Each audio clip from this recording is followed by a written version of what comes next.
Para manusia itu nampaknya digiring oleh bocil iblis tersebut, yakni untuk masuk ke dalam sebuah portal berwarna ungu.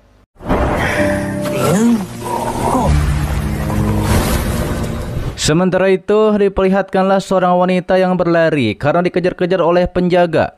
Ia pun meminta tolong kepada Chuyun. Namun kata Chuyun, ia hanya mencari seseorang untuk bertanya. Terlihat para penjaga yang adalah prajurit monster pun menyuruh Chuyun untuk serahkan wanita itu. Para penjaga itu langsung akan mengeroyok Chuyun, tapi Chuyun dengan mudahnya mementalkan mereka semua. Kemudian mengambil salah satu pedang mereka dan menanyakan berapa orang yang ditangkap dan juga di mana mereka dikunci. Dikatakan oleh penjaga tersebut bahwa ada lebih dari 500 orang ada di penjara yang ada di gua alkimia. Penjaga itu pun ketakutan dan memohon untuk dilepaskan oleh Chuyun. Chuyun pun membiarkannya pergi. Namun tidak lama penjaga itu pun dihabisi oleh Xingtian.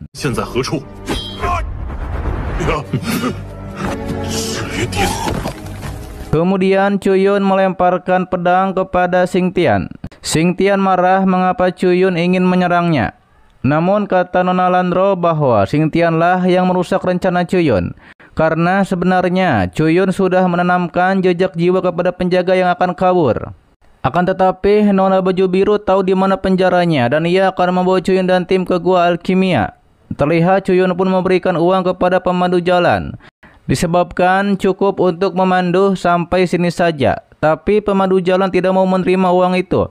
Karena ia bukanlah seorang pengecut. Karena jika ia pulang, maka ia akan dicap penakut oleh istrinya. Meski begitu, Chuyun tetap melemparkan uangnya kepada pemandu jalan. Dan pemandu jalan tetap akan ikut bersama Chuyun ke markas Kaisar Laba-Laba Ko. Nona baju biru yang bernama Nona Lan juga memandu Chuyun dan tim lewat jalan pintas. Namun Nona Landro mengetahui bahwa Nona Lan baju biru itu merupakan orang yang hilang dari desa. Terlihatlah di situ ada banyak laba-laba. Nampaknya Nona biru ingin menjebak Chuyun dan lainnya.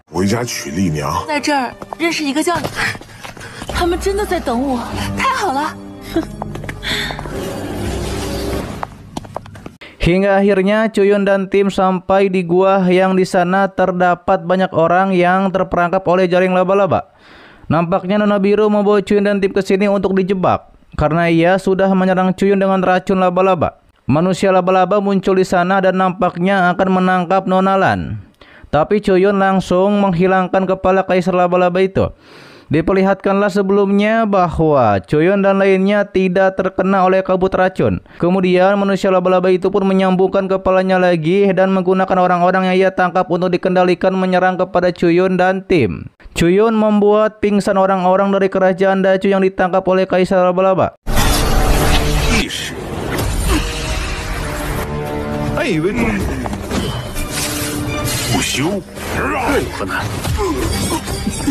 Manusia laba-laba itu pun menyerang dan menangkap Chuyun dan tim. Akan tetapi Xingtian Nona Lan menggunakan kekuatannya untuk lepas dari ikatan jaring laba-laba. Ditambah lagi menyerang kepada Kaisar Laba-Laba. Namun tampaknya Kaisar Laba-Laba itu abadi. Kaisar Laba-Laba mengatakan bahwa ia abadi, dapat terlahir kembali tanpa batas. Xingtian tidak percaya bahwa Xingtian tidak percaya bahwa manusia laba-laba abadi. Ia pun menyerang dengan tinjunya kembali. Namun justru malah ialah yang terpental. Setelahnya Chuyun yang menghilangkan kepala Kaisar Laba-Laba itu lagi. Ia tahu kelemahan Kaisar Laba-Laba yang ternyata butuh 2 nafas setiap kali akan hidup lagi.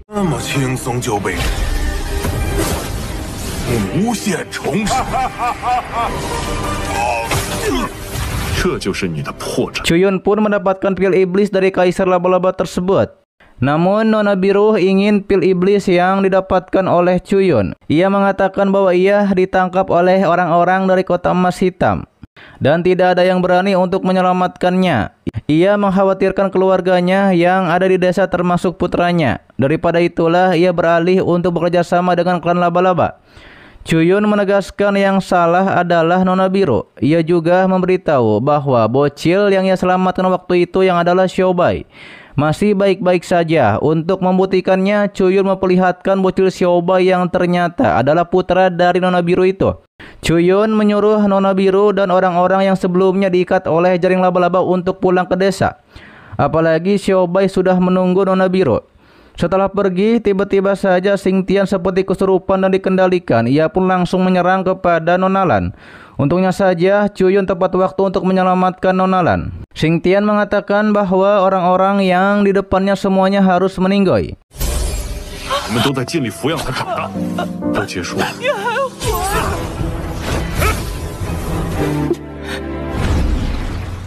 Terlihat akibat serangan dari Xingtian, Chuyun dan Nona Lan hampir terjatuh ke dalam jurang. Ketika itu, Chuyun menggunakan laba-laba untuk mendarat di bawah. Di jurang itu terdapat sekali tulang manusia. Ternyata itu adalah umat manusia yang dihabisi oleh Kaisar Laba-Laba Ko. Di saat berjalan, ada yang akan menyerang Chuyun, yang ternyata itu adalah Xingtian.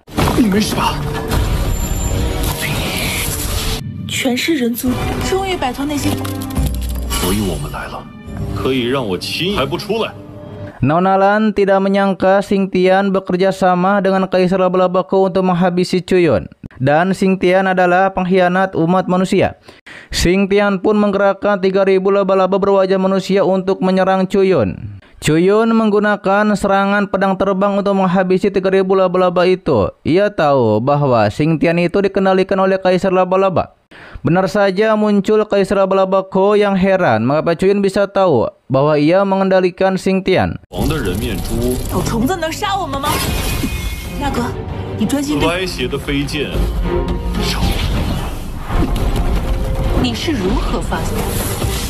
Jelas Chuyun mengetahuinya karena walaupun Xingtian punya ambisi besar untuk menghabisinya, tapi tidak akan mau dikendalikan oleh monster. Kaisar Laba-Laba bisa mengendalikan Xingtian karena Xingtian masih punya sisa kejahatan yang ingin menghabisi Chuyun. Kemudian Kaisar Laba-Laba dengan kekuatannya mengendalikan Xingtian untuk menyerang kepada Chuyun. Ia juga menggunakan laba-labanya untuk menyerang Chuyun. Chuyun dan Nona Landro akan bekerja sama untuk menyerang. Chuyun maju menyerang kepada laba-laba, juga bertarung melawan Xingtian yang dikendalikan.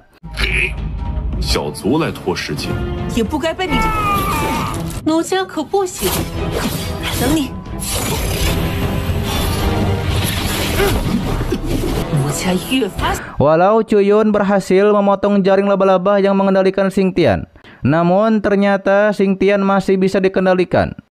Disebabkan Xingtian punya niat membunuh yang kuat kepada Chuyun. Chuyun terus melawan Xingtian walaupun Xingtian terus dikendalikan. Hingga Chuyun berhasil memotong kaki dari Kaisar Laba-Laba Ko. Hal itu membuat Kaisar Laba-Laba menjadi marah kepada Chuyun karena Chuyun memotong kakinya. Ia pun sangat ingin menghabisi Chuyun dan mengeluarkan kekuatannya lebih kuat lagi untuk menggerakkan laba-laba dan mengendalikan Xingtian. Terlihat Xingtian justru menjadi seperti manusia laba-laba dan kekuatannya lebih kuat lagi. Xingtian yang dalam wujud manusia laba-laba menyerang kepada Chuyun.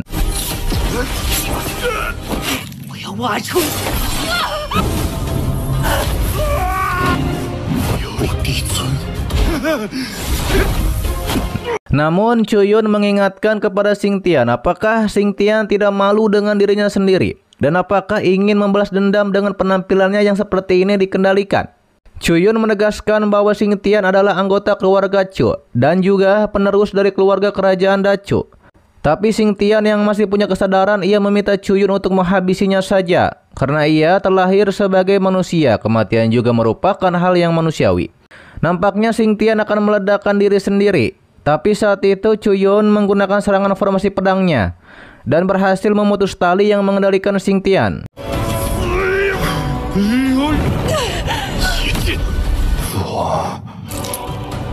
Kaisar Laba-Laba Ko kembali ke wujud laba-labanya dan ia tiba-tiba akan menyerang lagi.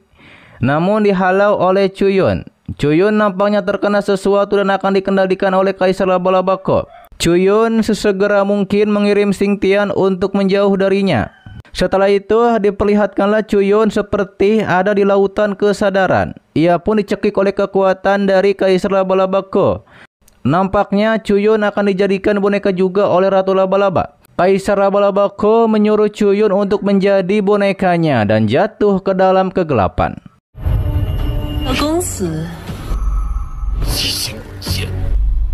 Terlihat Chuyun dililit oleh jaring laba-laba. Nonalan dengan kekuatannya berhasil melepaskan Chuyun. Nonalan bilang ia tidak akan meninggalkan Chuyun karena Chuyun telah menyelamatkannya. Tanda laba-laba di dahinya Chuyun merupakan tanda Chuyun ingin dikendalikan oleh benang jiwa milik Kaisar Laba-Laba. Chuyun dan Nonalan akan pergi menuju sarang Kaisar Laba-Laba karena nampaknya Kaisar Laba-Laba sedang memurnikan ramuan. 你醒了？那蜘蛛是怎么回事？蜘蛛呢？他抓了先锋，控制我，不急也是可。 Mereka berdua menembus masuk dan mengalahkan para penjaga laba-laba. Setelah bertemu dengan Kaisar Laba-Laba, Kaisar Laba-Laba mengatakan bahwa Chuyun adalah budak yang pengertian, disebabkan berinisiatif menemuinya, dan juga Chuyun adalah orang yang spesial di hati Nona Laba-Laba. Tentunya saja Chuyun merasa terhormat karena disukai oleh Kaisar Laba-Laba. Karena mengapa tidak pria lain saja?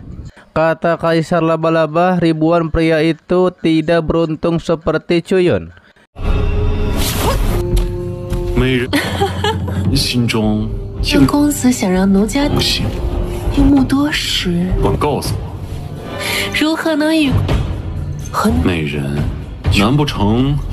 Chuyun merespon godaan dari Kaisar Laba-Laba. Ia ingin tahu siapa orang yang sebelumnya melindungi keluarga budak.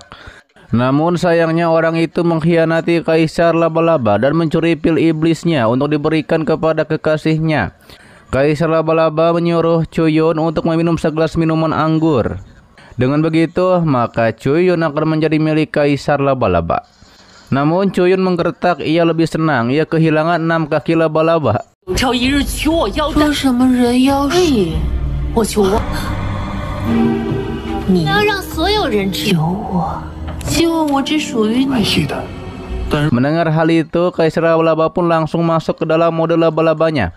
Terlihat para prajurit pun disandra untuk dimasukkan ke dalam pemurnian. Kaisar Laba-Laba mengetahui bahwa Chuyun dapat melihat melalui pesonanya. Nampaknya Chuyun telah menyentuh benang jiwanya. Kata Chuyun, benang jiwa Kaisar Laba-Laba ada di depan mata hukuman ilahinya. Ia pun menyentuh benang jiwanya. Kaisar Laba-Laba menjadi kesal karena semua yang dikatakan Chuyun sebelumnya adalah sebuah kebohongan. Ketika Chuyun bilang bahwa ingin menjadi budak setia dari Kaisar Laba-Laba. Di saat itu Kaisar Laba-Laba juga mengendalikan Nonalan. Tentunya saja Chuyun menjadi khawatir. Kaisar Laba-Laba menjadi heran mengapa Chuyun lebih peduli dengan Nonalan daripada dirinya. Kata Chuyun jelas ia tidak tertarik dengan makhluk berkaki 8. Kemudian Chuyun menyerang dengan menggunakan teknik 13 pedangnya. Namun itu tampaknya belum cukup untuk menghancurkan penghalang Kaisar Laba-Laba.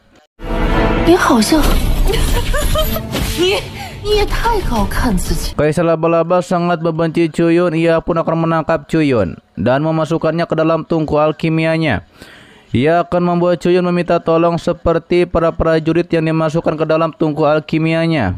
Sementara Chuyun menggunakan teknik pedangnya yang adalah teknik pedang penghancur surga. Dengan serangan pedang besar itu berhasil menghancurkan penghalang. Selanjutnya Chuyun menyerang dengan pedang besarnya kepada Kaisar Laba-Laba. Dikarenakan Kaisar Laba-Laba ingin menyerang Nonalan. Tentunya saja Kaisar Laba-Laba memuji Chuyun yang adalah pahlawan menyelamatkan kecantikan.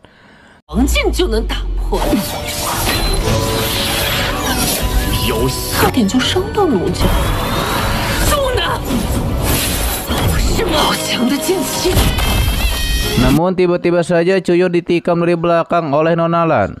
Karena Nonalan dikendalikan oleh Kaisar Laba-Laba.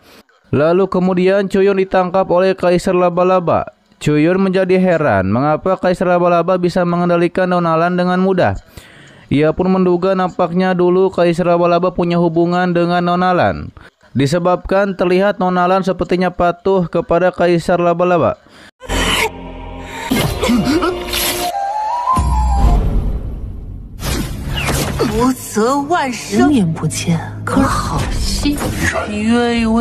Kemudian Kaisar Laba-Laba membuat jaring laba-laba banyak.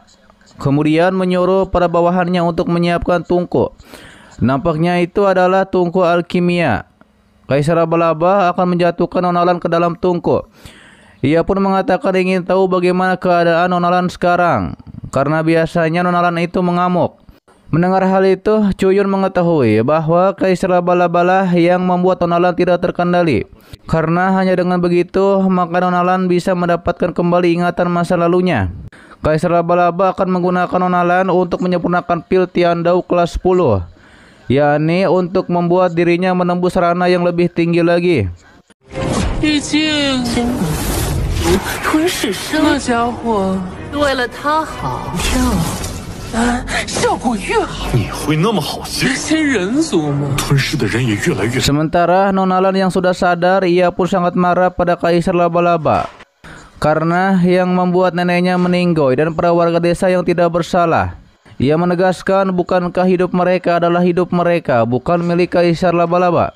Namun para bawahan dari Kaisar Laba-Laba mengatakan bahwa manusia itu rakus, lebih baik digunakan oleh Kaisar Laba-Laba untuk memurnikan. Terlihat Nonalan dikendalikan untuk memurnikan pil. Sementara Chuyun sendiri nampaknya senang karena mengetahui akar penyebab Nonalan sering mengamuk. Kaisar Laba-Laba yang kesal mendengar Chuyun berbicara, ia pun membuat Chuyun digulung oleh jaring laba-labanya. 他们的福分，我等了那么久，我结束，这就看的就是离，真是可遇无助。 Namun Chuyun berhasil keluar dari jaring laba-laba menggunakan api suci nirvana. Jelas Kaisar Laba-Laba bertanya, Chuyun apakah dari keluarga Chu? Karena punya api suci nirvana. Tapi kata Chuyun, Kaisar Laba-Laba tidak berhak untuk mengetahuinya. Kemudian Chuyun pun mengeluarkan teknik pedang 10.000 pedang dari 13 pedang. Serangan pedang dari Chuyun berhasil menghancurkan tungku alkimia. 现在还行。 Hal itu membuat Kaisar Laba-Laba menjadi marah. Ia pun akan menghabisi Chuyun.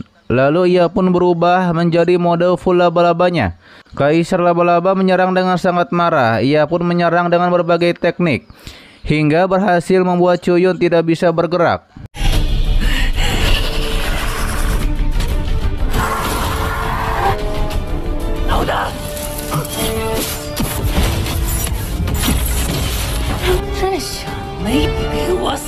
Namun di saat itu Nonalan menyerap kekuatan spiritual Kaisar Laba-Laba karena ia ingin membalaskan dendam.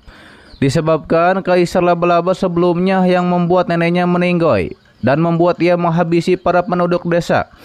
Dan sekarang malah ingin menghabisi Chuyun yang telah menyelamatkannya.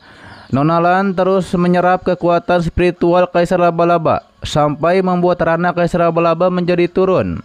Kaisar Laba-Laba pun akan menyerang Chuyun, tapi saat itu Chuyun langsung bangkit dan menggunakan teknik tebasan Phoenix Nanming-nya untuk menyerang. Serangan tersebut membuat Kaisar Laba-Laba pun menjadi meninggoy.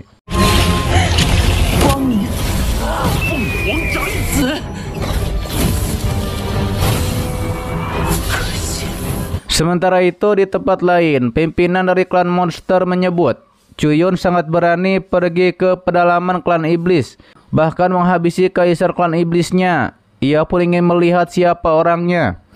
Setelah melihat Chuyun, ia pun terkejut. Harusnya Chuyun meninggoy dalam kesengsaraan langit dan bumi. Lalu siapakah Chuyun ini? Pimpinan dari klan iblis itu pun menggunakan kekuatan tangannya untuk menyerang kepada Chuyun. Chuyun yang melihat kekuatan tangan ini, ia mengetahui bahwa pimpinan klan iblis ini lebih kuat daripada Kaisar Laba-Laba. Ia tahu bahwa pimpinan klan iblis ini adalah Kaisar Yingho.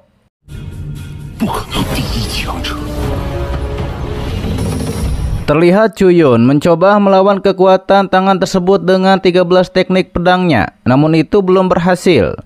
Bahkan memakai kekuatan naga juga tidak mempan.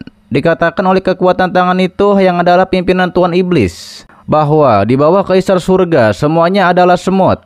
Ketika kekuatan tangan itu akan menyerang kepada Chuyun, muncullah tubuh Dharma dari Supreme Emperor Baihu. Chuyun yang melihat situasi ini, ia pun membawa Nonalan untuk kembali ke kota karena nampaknya Kaisar Yingho akan muncul.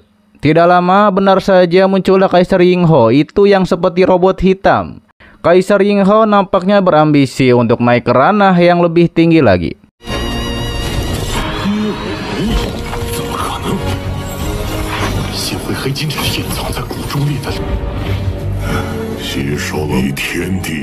Sementara itu terlihat di kota emas hitam, para penjaga di sana menyerang para warga sipil yang baru saja datang ke kota emas hitam. Saat itu muncul Chuyun untuk menyelamatkan para warga. Para penjaga itu pun menyerang kepada Chuyun. Namun Chuyun dengan mudah mengalahkan mereka semua. Salah satu warga menyuruh Chuyun untuk pergi dari sini, karena nanti anak buah Kaisar Laba-Laba akan kembali lagi. Kata Chuyun, Kaisar Laba-Laba telah dikalahkan oleh barisan depan. Tidak akan ada lagi yang ditindas. Terlihat Chuyun mengeluarkan para warga dari tanda budak yang mengekang mereka. Chuyun menyatakan bahwa sekarang kota emas hitam sudah dibebaskan. Para warga menyambut kembali keluarga mereka yang sebelumnya ditahan oleh Kaisar Laba-Laba. Mereka sangat senang bisa bertemu kembali dengan keluarga mereka. Pemandu jalan juga memuji Chuyun yang sangat ia kagumi, karena sebelumnya ia tidak pernah mengagumi seseorang. Kata Chuyun, ia hanya melakukan apa yang harus ia lakukan. 队讨伐，快跑吧！这口消失了，是我呀！您回来了。在。 Berpindah di kota Nanming, para warganya pun sangat senang karena mereka dengar bahwa kota emas hitam sudah dibebaskan oleh Chuyun. Dan Chuyun merupakan pahlawan besar yang membebaskan benua barat, yang itu adalah wilayah barat. Ternyata para warga menyambut Chuyun yang baru saja tiba di kota. Terlihat para warga sangat senang karena pahlawan Chuyun telah tiba. Pemandu jalan juga senang bisa bertemu kembali dengan calon istrinya. Terlihat Nona Yeling dan teman-teman Chuyun pun menghormat karena kedatangan Chuyun dan memberikan selamat atas kemenangan. Setelah itu di dalam istana kerajaan Dacho, Nona Bing menjelaskan bahwa pasukan makanan sudah diputus oleh suku iblis di wilayah barat, tapi di wilayah timur masih terkena dampaknya. Nona Bing menyarankan kepada Chuyun untuk mengambil alih wilayah timur, yakni dengan sekali gerakan. Tapi kata Yozai, wilayah timur itu adalah negara-negara kuat, apakah resikonya terlalu besar? Meski begitu, Chuyun tetap menyarankan untuk mengambil alih wilayah timur, memerintahkan kepada Nona Bing dan Yozai untuk berangkat. Kemudian terlihat Nona Bing bersama Yozai dan para prajurit sudah bersiap untuk mengambil alih wilayah timur. Para prajurit juga senang akhirnya mereka bisa berkontribusi. 风险会不会？集结兵力。好，我有啃下这也要向执政官阁下一。 Akan tetapi Chuyun mendapat laporan dari klan Kera yang adalah Yuan Guang. Dijelaskan bahwa Kera mendengar dari kota Lingmo, formasi iblis surgawi yang mereka bangun waktu itu akan menghabisi seluruh manusia yang datang ke wilayah itu. Benar saja pimpinan dari suku iblis surgawi mengaktifkan formasi surgawinya di wilayah timur. Yang hal itu membuat Nona Bing dan Yozai terjebak dalam formasi. Dari formasi itu juga mengeluarkan akar pohon dan lainnya untuk menyerang kepada para prajurit. Terlihat para prajurit pun kewalahan dengan serangan dari akar pohon, serigala batu dan lainnya. Namun saat itu Yozai menyuruh para prajurit agar mengambil senjata dan melawan serangan dari formasi iblis surgawi. Para prajurit menyerang sesuai arahan dari Yozai. Nona Bing juga menyerang menggunakan kekuatannya untuk bekukan. Tapi tiba-tiba saja monster lebih banyak berdatangan di bawah air. Kata Nona Bing, jika formasi ini tidak dihancurkan atau dirusak, para monster itu akan terus berdatangan. 无人大阵，跟我上！太多了，有牛仔大将。无限重生。 Sementara itu pimpinan dari klan iblis mengatakan siapa yang bisa mematahkan formasi iblis surgawinya, karena nampaknya itu sangatlah sulit.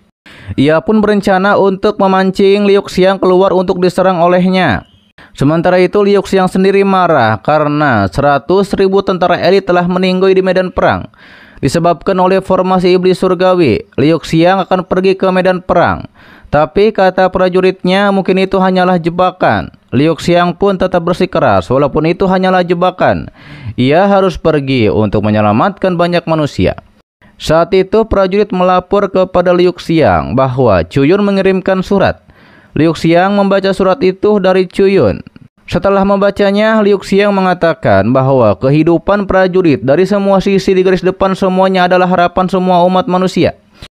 Dan nampaknya Chuyun menyuruh Liu Xiang untuk diam saja. dan Cuyun sendiri yang akan turun tangan untuk menangani formasi iblis surgawi. Kembali kepada Cuyun, ia pun menitipkan tubuhnya kepada rusa putih karena ia akan pergi ke klan iblis. Nampaknya Cuyun akan pergi ke kota Lingmo. Setelah itu terlihat ada seperti manusia harimau yang sedang berjalan di hutan yang adalah seorang bos. Tidak lama muncullah manusia binatang lainnya yang dikejar dan diserang oleh Cuyun. Manusia binatang itu meminta bantuan kepada harimau yang ia sebut kakek harimau, yang pemberani dan pandai bertarung serta memiliki penampilan yang bermartabat. Yang akhirnya manusia harimau itu menyuruh agar mengikutinya saja. Hingga akhirnya manusia harimau memberikan sejumlah uang kepada Cuyun agar melepaskan pengikutnya itu. 虎爷爷救我！刚好我缺个作业，虎爷爷想你的忠心听听。武大镇的消息。 Setelah hal tersebut, Cuyun akan masuk ke kota klan iblis yang adalah kota Lingmo. Ia memberikan sejumlah uang kepada penjaga agar ia bisa masuk. Meski begitu, penjaga menanyakan siapa nama Cuyun. Cuyun tahu bahwa ia tidak boleh membocorkan identitasnya karena perjalanan ini sangatlah berbahaya. Di saat itulah muncul Jenderal Klan Iblis Bailey Baitian yang menyapa Cuyun. Kemudian Cuyun pun duduk dan minum bersama dengan Batian. Cuyun menanyakan mengapa Batian datang ke kota Lingmo. Kata Batian, ia datang ke sini untuk membantu menyelesaikan beberapa hal yang disuruh oleh gurunya. Cuyun merespon, sepertinya Bailey tenang dan bebas tanpa hambatan. Tapi faktanya cinta dan keadilan itu penting. Namun kata Batian, ia sudah melihat sebelumnya bahwa manusia itu egois dan penjahat. Ia mendengar dari gurunya bahwa seluruh umat manusia adalah seperti itu. Batian menanyakan pendapat Cuyun tentang apakah benar yang dikatakan oleh gurunya, yakni tentang umat manusia. Namun kata Cuyun jangan tanya pendapat dirinya. Ia hanya berharap bahwa Batian dapat memahami hatinya sendiri. Mendengar hal itu, Batian pun mengerti dan mereka berdua pun bersulang kembali untuk minum. 我见到一个有意思的人，说了一份苦涩，比起我的看法，尊口中那般不堪。我明白了自己的心。 Sementara itu di tempat lainnya di hutan, Kera yang adalah bawahan Cuyun berhasil mengalahkan salah satu dari klan iblis yang adalah teman baiknya, dan ia meminta untuk memberitahukan tentang pembentukan formasi iblis surgawi. Namun tampaknya klan iblis yang adalah manusia sapi yang punya tanduk besar itu tidak mau mengakui kekalahan dan juga ingin terus bertarung dengan Kera. Terjadilah benturan kekuatan di antara mereka berdua. Manusia sapi juga menyebut bahwa Kera adalah budak yang tunduk kepada pimpinan. Kemudian di saat Kera akan terkena serangan, di saat itulah muncul Cuyun untuk menyelamatkan. Cuyun juga memberikan pil pemulihan kepada Kera. Kata Kera bahwa dulunya ia berteman baik dengan manusia sapi itu. Tapi ia dibilang oleh manusia sapi, ia menyerah karena tunduk kepada pimpinan. Ia menjelaskan kepada Cuyun bahwa manusia sapi itu tahu tentang pembentukan formasi iblis surgawi, namun tidak mau memberitahukannya. Hingga akhirnya Cuyun turun tangan sendiri untuk menghadapi manusia sapi ini. 多谢大王，自甘堕落，本牛从小就认出大阵的信息。哎，那虎爷你射平，这还不算败。 Agar memberitahukan berita tentang pembentukan formasi iblis surgawi, Cuyun dengan teknik 13 pedang surganya berhasil mementalkan senjata Thunderbagua dari manusia sapi. Tapi manusia sapi tetap tidak mengakui kekalahan. Ia pun menyerang tanpa memakai senjata. Ia mengeluarkan kekuatan tangan besar untuk menekan Cuyun. Namun Cuyun juga mengeluarkan kekuatan jarinya untuk menyerang balik. Yang pastinya Cuyun dengan kekuatan jarinya berhasil mengalahkan manusia sapi. Manusia sapi mengakui bahwa ia kalah dengan Cuyun, tapi ia memberikan alasan itu hanya karena keterampilan teknik Cuyun lebih baik darinya. Daripada itu, ia tetap menolak untuk memberitahukan dan mengakui kekalahan. Ia pun menantang untuk bertarung lagi dengan Cuyun. Manusia Kera mengatakan lebih baik manusia sapi bersaing dengannya daripada ke Cuyun. Tapi manusia sapi tidak mau karena ia ingin bersaing dengan Cuyun. Kemudian manusia sapi akan menyerang dengan tinjunya. Cuyun juga akan memakai tinju. Mereka berdua pun akan bersaing untuk mencari tahu siapa yang memiliki tinju terkuat. Namun Cuyun pastinya berhasil mengalahkan manusia sapi dengan teknik 5 elemennya dan juga tubuh dharmanya. Karena ini merupakan tubuh dharmanya saja, bukan tubuh asli. 到比例去。纯比例，颜色谷中阵地，阴阳二气，虽成型。 Terlihat manusia sapi mengakui kekalahan. Ia meminta agar Chuyun mengajarinya tentang keterampilan melatih tubuh. Ia akan membayar dengan berapapun batu roh yang diminta oleh Chuyun. Tapi Chuyun tidak mau memberikan batu roh. Ia mau mengajari, asalkan manusia sapi mau mengikutinya dengan tulus. Tapi manusia sapi mengatakan ia tidak mau menjadi budak dari Chuyun.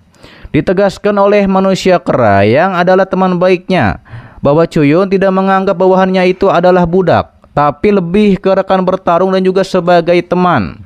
Hingga akhirnya manusia sapi bersumpah setia kepada Chuyun sampai ia meninggoy. Jika ia melanggar sumpah ini, maka ia akan diserang oleh semua iblis. Kemudian manusia sapi pun akan memberitahukan tentang formasi besar iblis surgawi yang dikendalikan oleh pimpinan klan iblis. Manusia sapi menjelaskan bahwa ada mata-mata di kota Lingwu, yakni di istana Kaisar Lingwu. Chuyun yang mendengar hal itu mengatakan untuk berada di sisi yang aman, ia nampaknya harus melakukan beberapa persiapan terlebih dahulu.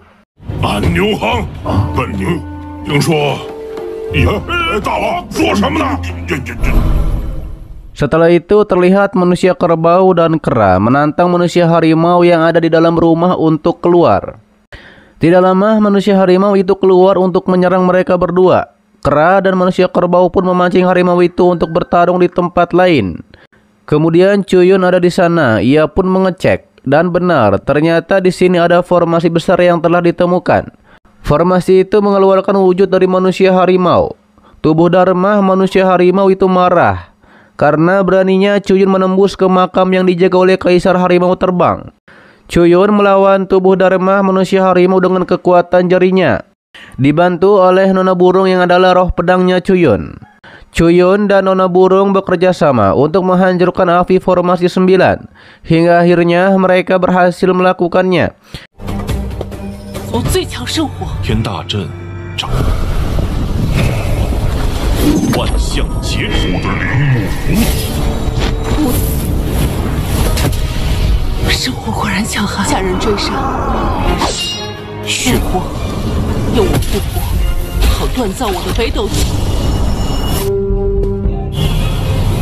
Setelahnya, nona burung ingin meminta hadiah kepada Chuyun karena ia berhasil menghancurkan formasi. Nona burung menggoda Chuyun untuk melakukan kultivasi ganda dengannya. Ia mengajak Chuyun di akhir pekan untuk melakukan hal itu. Waduh, kacau. Dikarenakan ia adalah roh pedangnya Chuyun. Namun Chuyun langsung menghentakkan kekuatannya dan menodongkan senjatanya kepada nona burung. Karena sebenarnya ini adalah nenek moyang gagak emas, bukan nona burung yang asli. Karena nona burung sudah menjadi roh pedangnya Chuyun. Karena bagaimana mungkin nona burung bisa menjadi orang yang tidak tahu malu yang mengajak Chuyun seperti itu. Terlihat Chuyun sepertinya tidak tega untuk menghabisi, yang akhirnya nona burung palsu itu menggunakan kesempatan ini untuk menyerang balik Chuyun.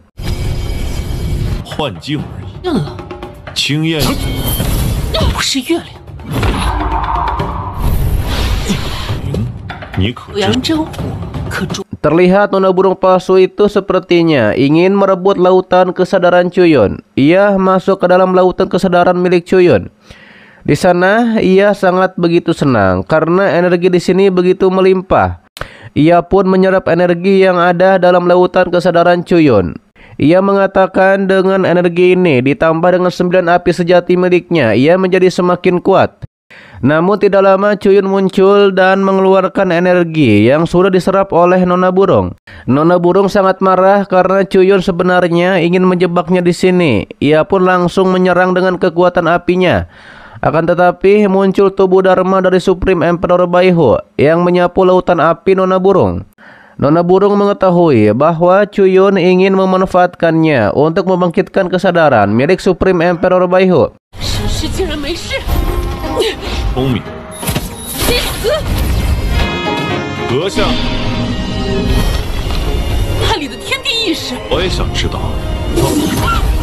Nona burung meminta maaf dan ingin menjadi budak dari Chuyun yang taat. Tapi Chuyun tidak mau.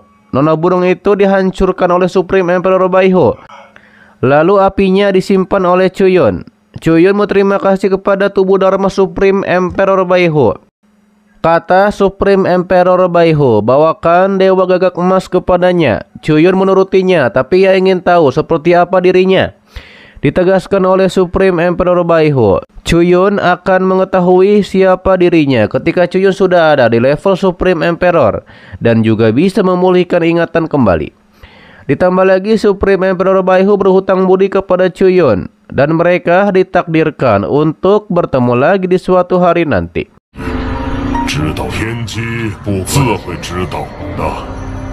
Setelah itu, Chuyun memberikan api dari nenek moyang gagak emas yang sudah ia dapatkan kepada nona burung yang asli. Nona burung mengetahui bahwa api ini lebih kuat dari api matahari yang sebenarnya. Kemudian nona burung dan Chuyun akan bekerja sama untuk menghancurkan formasi yang ada di sini, untuk masuk ke dalam istana pimpinan dari klan iblis yang adalah Kastil Suzuki. Pimpinan dari klan iblis mengetahui bahwa Chuyun akan masuk. Ia menyuruh Bailey Batian untuk kembali ke Kastil Suzuki dan juga menangkap Chuyun hidup-hidup. Bailey Batian menuruti perkataan dari pimpinan klan iblis yang ia sebut sebagai ayahnya.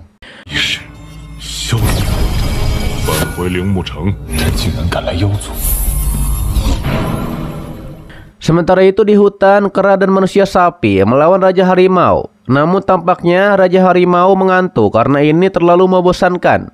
Manusia harimau mengetahui bahwa formasi di luar sudah dihancurkan. Ia pun bergegas untuk menuju ke rumahnya kembali. Sementara itu kembali kepada Chuyun yang akan masuk ke dalam istana Suzuki. Ia melihat indahnya pemandangan di depan seperti air dan pohon yang ada di situ. Lalu tidak lama ia diserang oleh gerombolan akar yang adalah akar pohon wilau.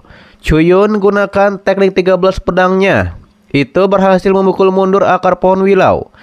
Meski seperti itu, Chuyun tetap dililit oleh akar pohon wilau. Namun, pastinya ia berhasil mengalahkan akar pohon wilau tersebut.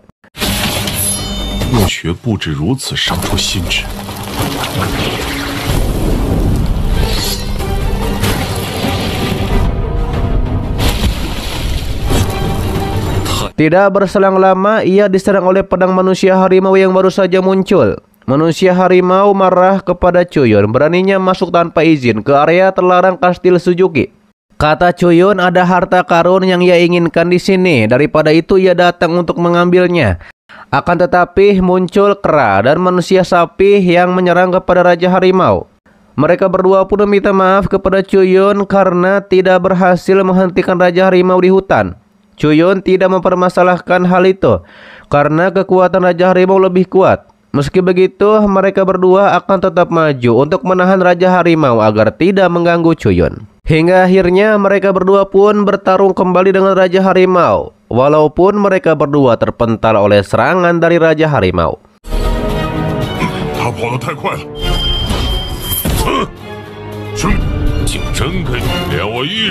Tentunya saja Raja Harimau meremehkan kera dan manusia sapi yang lemah. Meski begitu, kera tetap maju untuk menyerang.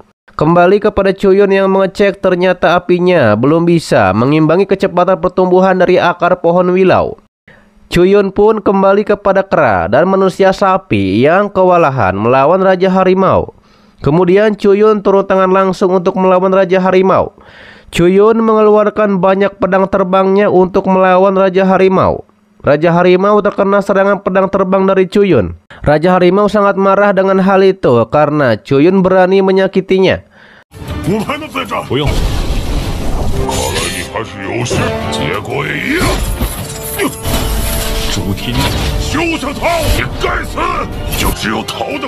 Raja Harimau menyerang menggunakan kekuatan naga.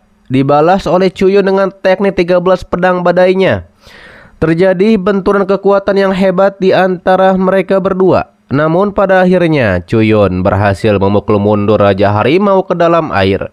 Dikarenakan sebenarnya Chuyun memakai akar pohon wilau untuk mengimbanginya.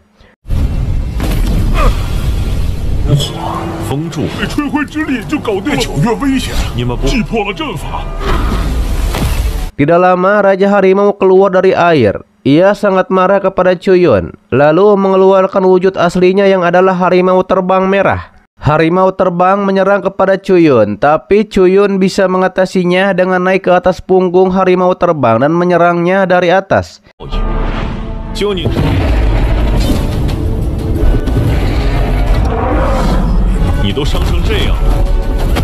Chuyun memprovokasi harimau terbang. Harimau terbang tidak dibantu oleh siapapun ketika terluka seperti ini.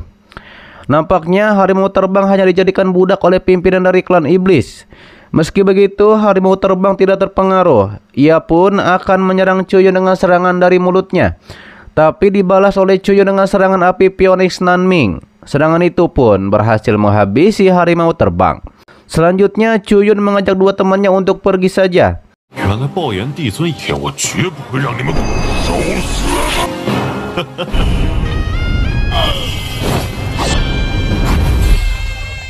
Sementara itu, di tempat lain ada manusia seperti api yang ingin mendekati pohon wilau, tapi ia diserang oleh pohon wilau. Ia mengatakan akan mendapatkan harta karun itu untuk membalaskan dendam harimau terbang. Tidak lama muncullah Chuyun di situ bersama dua temannya, yang pastinya Chuyun yang dicari oleh manusia api ini. Chuyun, kera, dan manusia sapi sudah percaya diri untuk melawan manusia api ini, yang adalah teman dari harimau terbang tersebut.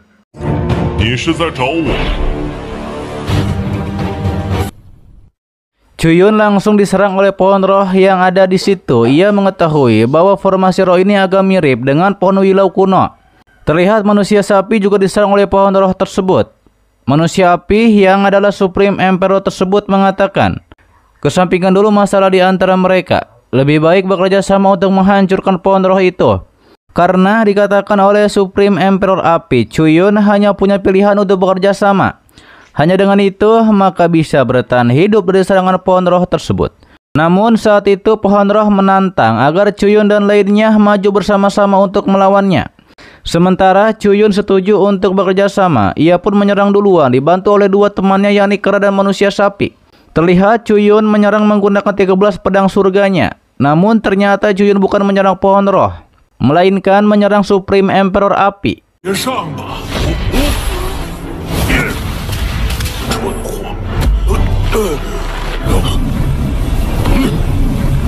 Chuyun berbohong dengan mengatakan bahwa ia adalah keturunan dari Suzuki Tianzun. Tapi Supreme Emperor Api tampaknya tidak percaya akan hal tersebut. Pohon roh meminta Chuyun untuk menyerahkan token keturunan. Kata Chuyun, semua keturunan dari Kaisar Zun diburu, jadi ia kehilangan token itu. Supreme Emperor Api menuduh bahwa Chuyun hanya berpura-pura menjadi keturunan dari Kaisar Zun. Tapi Chuyun memperlihatkan sesuatu yang adalah pohon hijau wilau kecil. Pohon roh mengatakan bahwa tanaman itu berasal dari makan pohon wilau kuno di langit berbintang. Akan tetapi pohon roh itu belum percaya sepenuhnya. Ia menyuruh untuk bersumpah dengan menggunakan darah Chuyun. Hanya dengan begitu, maka ia akan mempercayai Chuyun sepenuhnya. Tapi Chuyun menegaskan bahwa ia tidak berbohong, yang akhirnya pohon roh mempercayai Chuyun.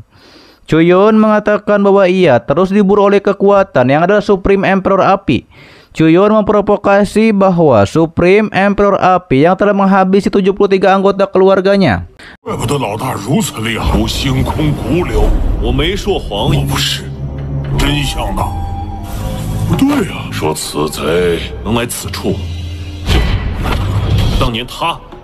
Jelas hal itu membuat pohon roh langsung menyerang kepada Supreme Emperor Api, hingga terjadilah pertarungan di antara mereka.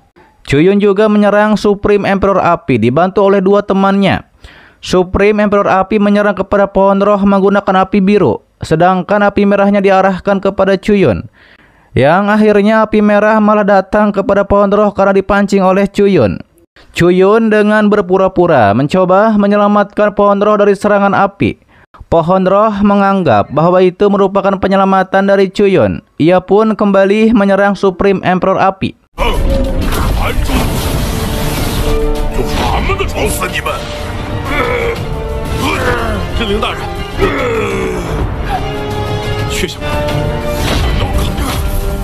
Di saat itu Supreme Emperor Api akan menyerang pohon roh, tapi dihalau oleh Chuyun, sehingga Chuyun mendapat serangan tersebut.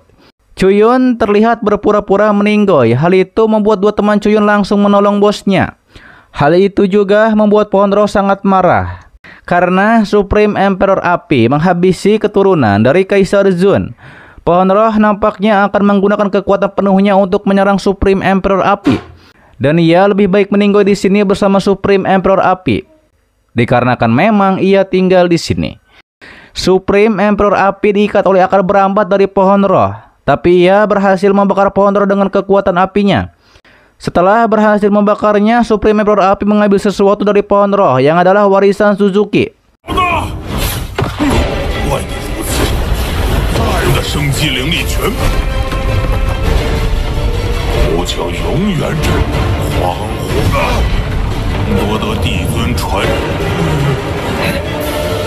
Namun muncul Chuyun di sana yang langsung menodongkan pedangnya. Ia memperlihatkan bahwa pohon wilau langitnya dapat merasakan kekuatan spiritual dari segala sesuatu. Chuyun menghabisi Supreme Emperor Api dan mendapatkan sepotong warisan itu. Sementara ternyata Pohon Roh belum meninggal. Ia pun senang karena akhirnya ada yang bisa membebaskannya dari segel. Pohon Roh mengatakan ini merupakan formasi perebutan tubuh yang telah ia persiapkan selama ribuan tahun. Walaupun Chuyun adalah keturunan dari Kaisar Zun, tidak akan bisa menolak ini. Tapi pada kenyataannya, hanya dengan hentakan kaki Chuyun, formasi itu bisa dipatahkan dengan mudah. Pohon Roh bertanya-tanya apakah mungkin Chuyun bukan keturunan dari Kaisar Zun. Kata Chuyun tentu saja bukan, karena ia hanya punya pohon wilau kuno tersebut. Chuyun pun menikam Pohon Roh tersebut hingga meninggoy. Pohon Roh sangat marah karena Chuyun mengkhianatinya. Ia juga menduga bahwa Chuyun memakai nama palsu. Kata Chuyun tentu saja. Dua teman Chuyun yang adalah kerada manusia sapi terkejut, ternyata itu sebenarnya palsu. Kemudian Chuyun bermeditasi di sana untuk menyerap sepotong warisan itu. Ia mengatakan harus menunggu sampai Kaisar Zun ditemukan. Namun di saat meditasi tersebut muncul seseorang yang mengatakan sudah lama tidak bertemu dengan Chuyun, yang nampaknya itu adalah Bailey Baitian.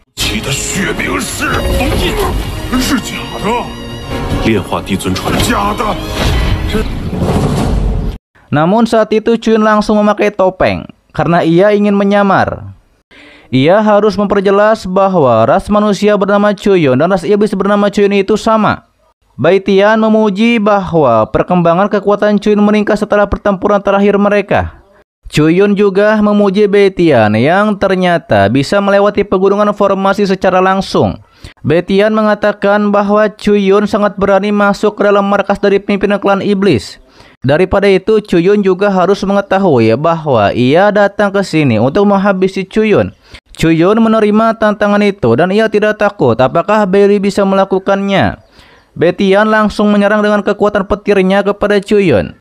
Namun Chuyun menghindar dengan sangat cepat. Chuyun memberitahu agar buka akal pikiran dari Bailey bahwa tidak semua manusia itu keji. Bailey harus mempertimbangkannya. Disebabkan Chuyun mengatakan hal itu karena Chuyun tidak memenuhi syarat untuk menasihatinya. Terjadilah pertarungan di antara mereka berdua. Bentrokan sengit kekuatan pedang juga terjadi di sana. Bentrokan kekuatan tersebut membuat topeng Chuyun menjadi hancur.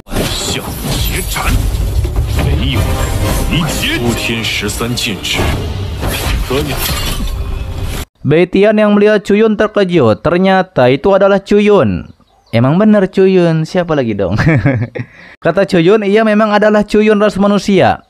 Ia juga bisa disebut sebagai Lo Yun atau Liu Yun. Diperlihatkanlah waktu itu Baitian menanyakan kepada Supreme Emperor yang ia sebut sebagai ayahnya. Mengapa ayahnya mengurung semua ras manusia? Kata ayahnya, karena ras manusia itu licik dan pengkhianat. Baitian akan mengetahui yang sebenarnya setelah menjadi dewasa. Kembali ke masa sekarang, Baitian lebih percaya perkataan ayahnya bahwa memang benar ras manusia hanya akan menipu ras iblis. Ia pun langsung menyerang kepada Chuyun. Chuyun sambil bertahan dari serangan Baitian menjelaskan bahwa waktu itu ia datang ke ras iblis dan menyembunyikan identitasnya hanya untuk melindungi dirinya. Kata Chuyun tidak peduli apa statusnya, yang pasti adalah ia dan Baitian adalah teman dekat. Akan tetapi Baitian mengira bahwa Chuyun hanya menggunakannya untuk membongkar kekuatan dari klan iblis. Selanjutnya Baitian terus menggunakan kekuatan petir, namun dihalau oleh dua teman Chuyun yang adalah kerada manusia sapi. Kera mengatakan bahwa suku mereka ditindas oleh suku lain. Untungnya saja ditolong oleh Chuyun. Jadi wajar saja jika ia membantu bos Chuyun.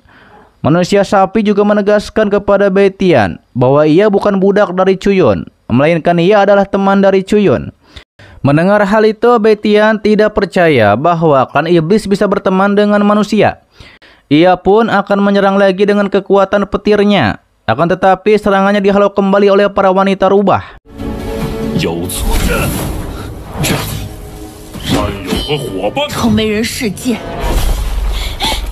Salah satu wanita rubah bilang bahwa Chuyun menyelamatkan salah satu dari klannya. Dengan begitu, maka Chuyun juga menjadi bagian dari keluarga klan rubah. Jadi wajar saja jika anggota keluarga saling membantu. Mendengar hal itu, Betian mengingat waktu itu ketika ia diceramai oleh bocil perempuan bahwa anggota keluarga harusnya memang saling membantu. Namun tampaknya itu belum membuat Betian menyadari. Ia kembali akan menyerang dengan kekuatan pedang besarnya kepada Chuyun. Saat itu Chuyun langsung menggunakan kekuatan ruangnya untuk menghancurkan pedang besar milik Betian. Chuyun menyuruh para wanita rubah dan teman-temannya untuk melarikan diri melalui celah portal yang ia buat. Karena Chuyun bisa mengatasi hal ini, Betian menanyakan mengapa Chuyun membiarkan mereka pergi. Kata Chuyun, jelas anggota keluarga adalah hal yang penting yang harus dilindungi. Betian kembali mengingat waktu itu bocil perempuan akan menggambarkan pohon. Karena ibunya bocil perempuan mengatakan hanya perlu mengukir nama di pohon itu. Dengan hal itu akan selalu melindungi Betian. Betian mengatakan bahwa kata ayahnya manusia seperti itu. Namun ia merasakan bahwa manusia itu berbeda. Karena ia dianggap sebagai keluarga oleh bocil perempuan waktu itu. Betian menjadi bingung apa yang salah dan apa yang benar. Ditegaskan oleh Chuyun, hari ini ia akan membuktikan siapa yang benar dan siapa yang salah, yakni dengan pertarungan mereka berdua. Mendengar hal itu, Betian pun akan meladeni tantangan dari Chuyun. Terjadilah pertarungan pedang di antara mereka. Akan tetapi Chuyun dengan hentakan jarinya bisa mementalkan Betian.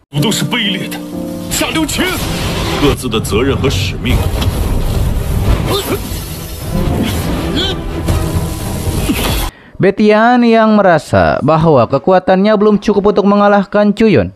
Ia pun membakar kekuatan spiritualnya untuk bisa mengimbangi kekuatan ruang dari Chuyun. Chuyun mengingatkan agar Betian hentikan membakar kekuatan spiritual, karena ia tidak akan memakai kekuatan ruang. Chuyun mengeluarkan formasi serangan pedang untuk menyerang. Tapi Betian tampaknya tidak peduli. Bahkan jika Chuyun menggunakan kekuatan ruang, ia yakin bisa mengalahkan Chuyun. Betian mengeluarkan kekuatan bola petir dari pedangnya, sedangkan Chuyun menyerang dengan serangan Phoenix. Chuyun pun mengeluarkan kekuatan api sejati Juyang. Phoenix Chuyun juga berbicara bahwa Chuyun adalah penyelamat dari klannya. Dikatakan oleh Phoenix, jika bertemu dengan seorang yang baik, maka ia juga harus seperti itu.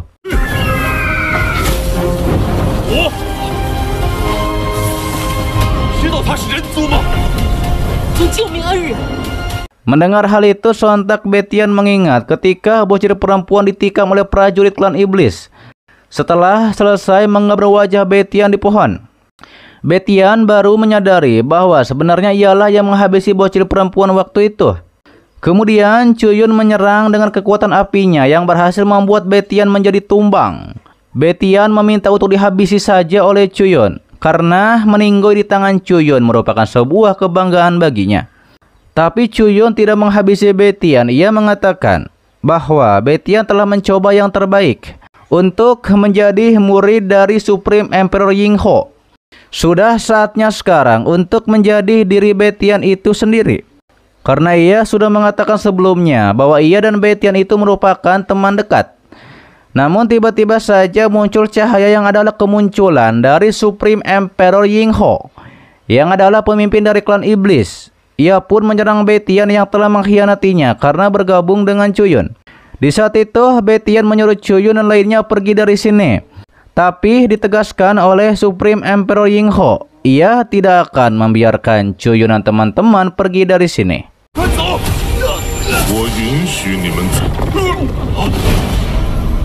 Terlihat Supreme Emperor Yingho kecewa kepada Betian yang mengecewakannya karena memihak kepada Chuyun. Ia pun menekan Bai Tian dengan kekuatannya. Dua teman Chuyun yang adalah kera dan manusia sapi mengatakan, apakah yang harus mereka lakukan? Chuyun bilang sekarang mereka harus menyelamatkan Bai Li terlebih dahulu. Chuyun keluarkan jurus pedangnya untuk menyerang Supreme Emperor Yin Ho. Dibantu oleh dua temannya, namun terlihat kera dan manusia sapi terpental oleh kekuatan Supreme Emperor. Kemudian Chuyun keluarkan serangan mata surgawi. Serangan itu berhasil menghancurkan tubuh Dharma Supreme Emperor Yin Ho. Tapi ternyata tubuh Dharma Supreme Emperor Yin Ho masih bisa terbentuk.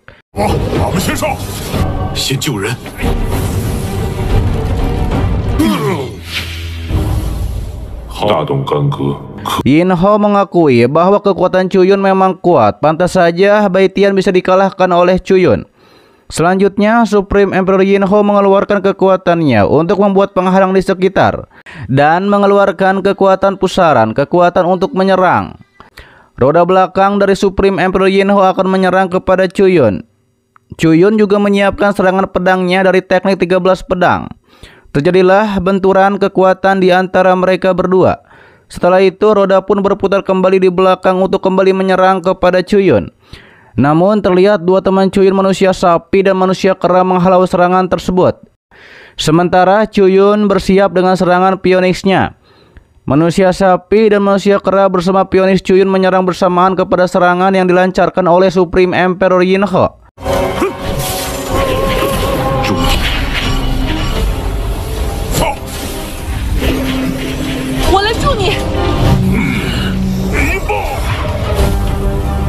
Selanjutnya, Supreme Emperor Yin Ho akan menyerang dengan kekuatan dari langit, yang ternyata itu merupakan kekuatan hukum.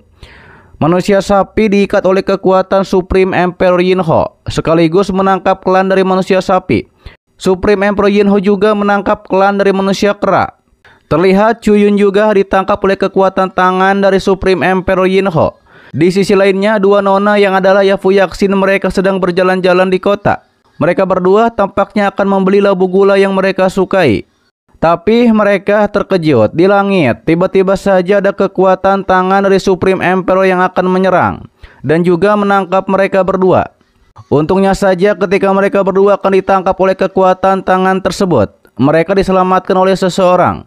Di tempat lainnya, Liu Xiang bersama teman-teman Chuyun seperti Guman dan juga Bufan menyadari bahwa ini merupakan kekuatan hukum yang menyerang.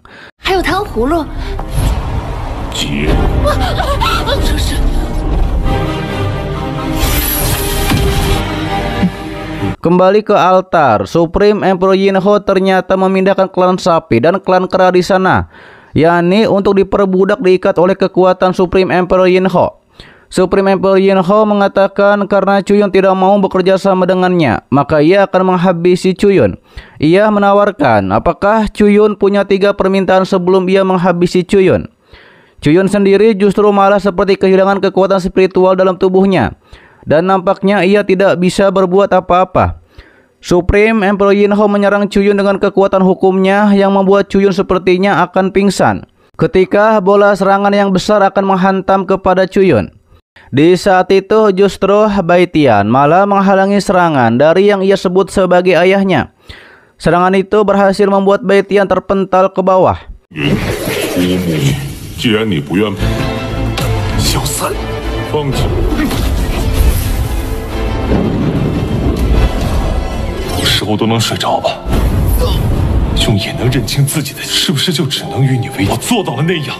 Sementara Chuyun bilang ke dalam dirinya sendiri, apakah yang di dalam dirinya akan diam saja? Dan apakah ini merupakan takdirnya? Dan apakah ini merupakan takdirnya tidak bisa melawan? Terlihat keluarlah kekuatan spiritual yang menghalangi serangan dari Supreme Emperor yang akan menyerang kepada Chuyun. Chuyun sendiri terdiam. Ia mengatakan dalam dirinya, ia tidak akan pernah tunduk dan menyerah. Kemudian Chuyun bangkit dengan menghentakkan kekuatannya. Chuyun menggunakan kekuatan petir yang membuat batu-batu di sekitar melayang. Gumpalan kekuatan batu itu pun akan berbenturan dengan kekuatan bola cahaya dari Supreme Emperor Yin Ho. Setelahnya Chuyun gunakan kekuatan Phoenix Nanmin untuk menyerang kepada Supreme Emperor. Yin Ho mengetahui bahwa kekuatan Phoenix ini dapat membakar kekuatan bintangnya. Terjadilah benturan kekuatan yang hebat di antara mereka. 从不认了。连天道都敢质疑吗？这一剑